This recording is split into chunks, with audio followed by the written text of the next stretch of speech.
আইরে কেমন করিয়া ঘুমাইয়া রইস মদন অন্ধকার কবরেতে শুইয়া।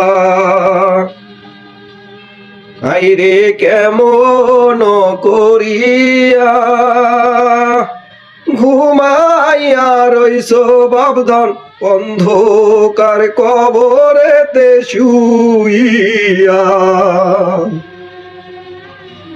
আইরে দিনের পর দিন ফুরিয়া গেল বাবধন, ও বাবধন তুমি তো ফিরিয়া আসিলেন না।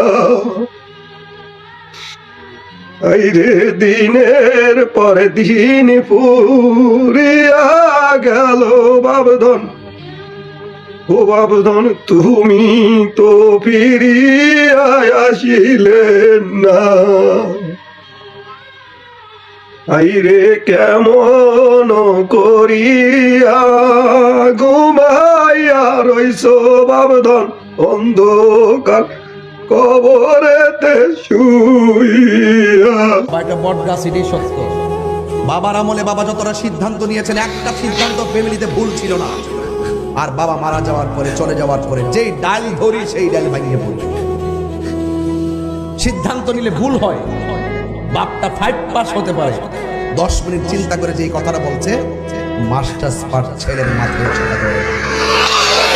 এটার নামই বাবা। এটার নাম কি? বাবা।